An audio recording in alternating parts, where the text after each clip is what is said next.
naka-board kami. Cardiac finish, grabe. Cardiac finish, naka-board din. Ah,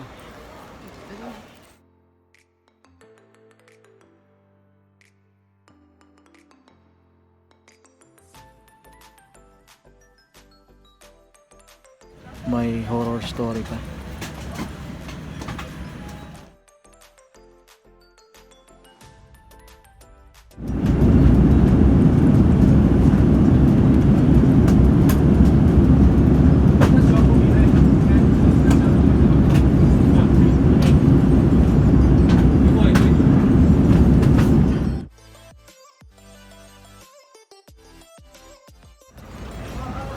Dito na kami Singapore. Hi Noli. Sino yun? Hi Jane. Meron akong horror story kanina. Ano? Hindi naman horror. Ano? Yung sa immigration. Buti na lang sabi ko na dapat nauna ako. Siguro kung hindi ako nauna, baka may chance pa na pigilan. Hindi naman siguro. Siguro kasi nandyan na sa loob yung asawa niya. Hindi na natin dumaan. Kawawa naman yung asawa. Ganun. Kaya na nakalusot na ako ng immigration ng Singapore. Napaka hassle free unlike sa Pilipinas na talaga namang hindi ko maintindihan. Para bang may krimen kang ginawa. So, yeah. See you soon. Hi Noli. Kumusta ka? Saka hi Jane. Kumusta kayo dyan? Sir Gilberto. Don Gilberto. Kumusta ka dyan?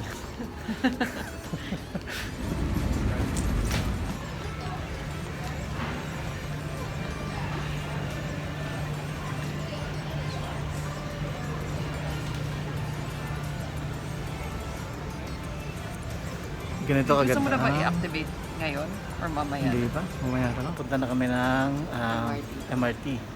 Ito na, bababa kami dyan.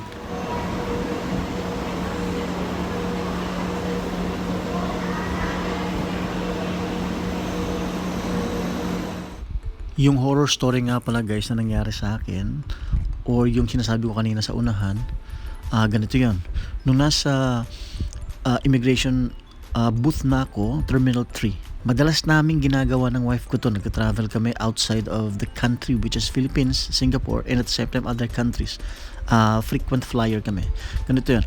Nung nasa immigration booth na ako, ang daming tanong sa akin ng immigration officer. Magkasabay lang kami ng wife ko actually. Yung wife ko naman nasa kabilang booth siya.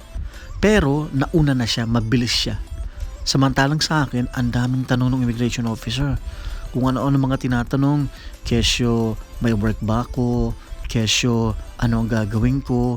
Nasagot ko naman yung mga tanong niya. Kaya lang, yung point na tinatanong niya ako or mapapansin mo na talagang ayaw kanyang paalisin, syempre andun na yung kaba ko, kinakabahan na ako kasi syempre unang-una hindi biro yung gastos na inilabas namin ng wife ko.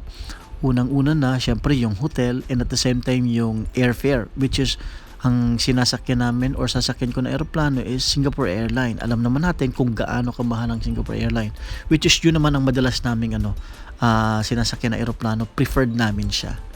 And then nung point na alam ko talaga na hindi niya ako pa lulusutin sa immigration booth, sinabi ko sa kanya, "Sir, yung wife ko nasa unahan na, nag-aantay na." Eh di biglang nagbago yung mood niya. Doon, buti na lang naisip ko ibanggitin sa kanya yon. From then, tinanong niya ako agad na, "Ano ang pangalan ng wife mo?" And at the same time, apelido, last name, birth date.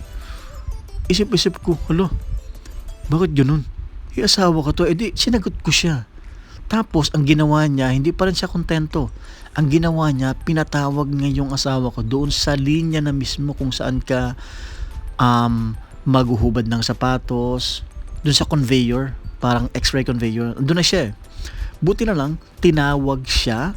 And buti na lang din, hindi pa siya nakakalusot doon sa conveyor na yon, sa linya na yon, or sa part na yon. Nung tinawag siya, hindi ako pinagsalita ng immigration officer and then tinanong siya. tinanong yung wife ko kung ano yung full name ko, birth date ko, and kailan kami kinasal. Fortunately, nasagot naman ng wife ko, and then, ano lang, amusing and at the same time annoying na malaman na ganun na alam mo namang genuine na ano ka na traveler ka, and at the same time hindi ka naman talaga naka-base doon sa Pilipinas, so bakit ganun, di ba? So yun lang.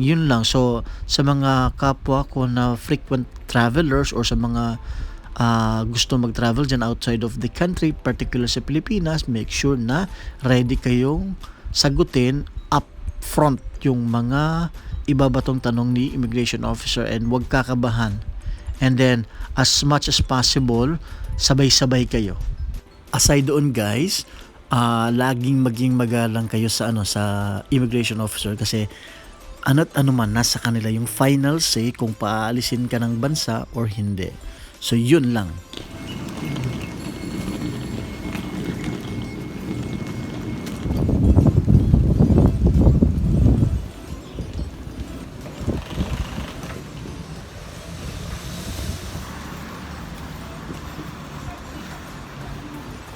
Ito ang maganda sa Singapore, kasi kada mga dito, mga HDB, yung usual na tirahan ng mga Singaporean, sa baba nun, aside sa mga amenities, meron din sila mga kanya-kanyang mailboxes, no? Yan. So, yan ang Singapore.